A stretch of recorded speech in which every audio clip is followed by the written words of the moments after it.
The first rule of success is to have a vision. You see, if you don't have a vision of where you go, and if you don't have a goal where you go, you drift around and you never end up anywhere. I didn't really like Austria when I grew up.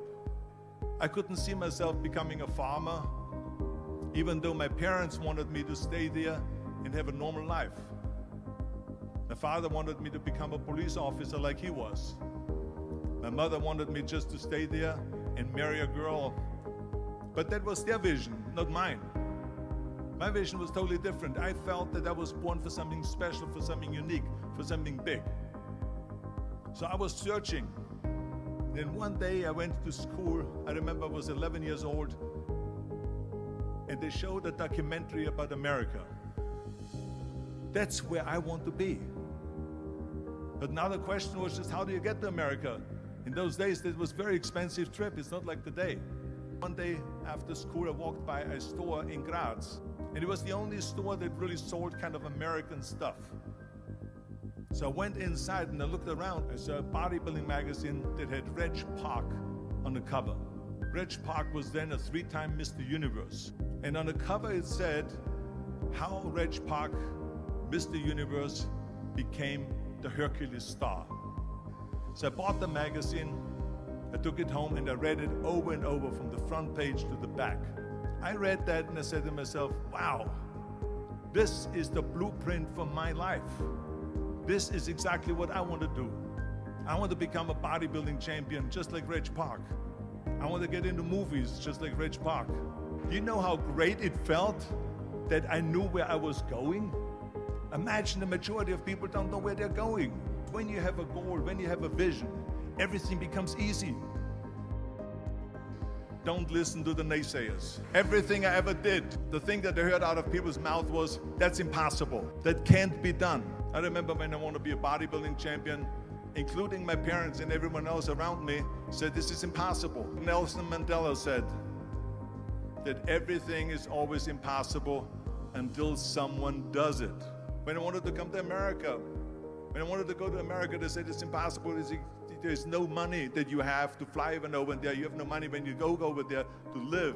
When I'm in the show business, can you imagine? I was now a bodybuilder. I weighed 250 pounds. I was Mr. Olympia 6 times. I was Mr. Universe 5 times, and Mr. World and Mr. International. I won 13 World Bodybuilding Championships altogether. And now I said to the Hollywood agent, I want to get into movies. He said, that's funny, Arnold. I asked a studio executive, I say, I want to get into movies. I want to be a leading man. He started laughing. So they all say it's impossible. Look at how big you are.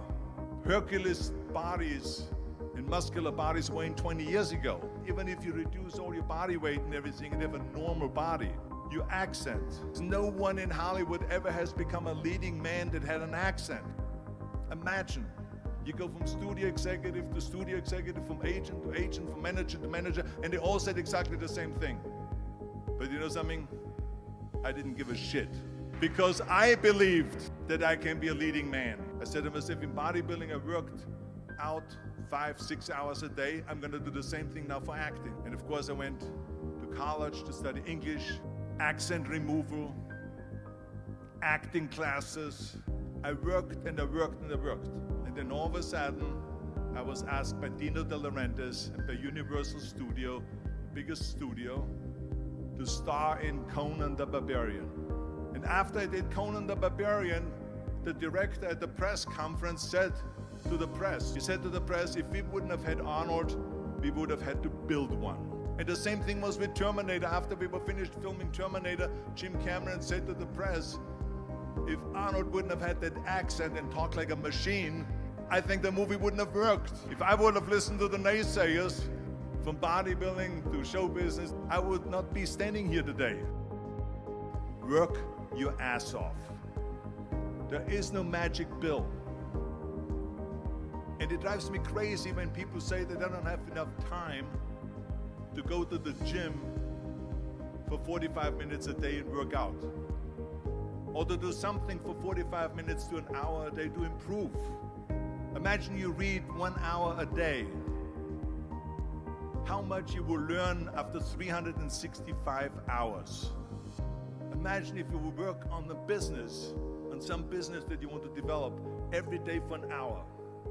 When I went to America, I went to college, I went and worked out 5 hours a day, and I was working on construction, because in those days in bodybuilding there was no money. And at night, from 8 o'clock at night to 12 midnight, I went to acting class. There was not one single minute that I wasted. So it drives me nuts because we say we don't have the time. We have 24 hours a day. We sleep 6 hours a day, so that gives you still 18 hours. So there's someone shaking their head out here in front to say probably, I don't sleep 6 hours, I sleep 8 hours, right? Or just sleep faster. So we have 18 hours a day. The average person works around 8 to 10 hours. So we have 8 hours left. Then you travel around 2 hours a day. So now you have still 6 hours left. So what do you do with these 6 hours? Then we eat a little bit, talk a little bit to people and all that stuff. But you can see how much time there is available if you organize your day. I became very friendly with Muhammad Ali in the 70s. That was there in the gym when he was working out and he was doing sit-ups. And they asked him, how many sit-ups do you do? And he said, I don't start counting until it hurts. That is working hard.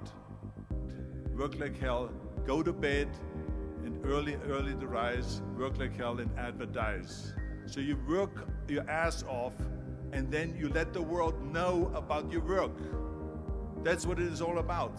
Let people know if you have a company, if you have a movie, if you do sports. Work your ass off, but then advertise and let everyone know.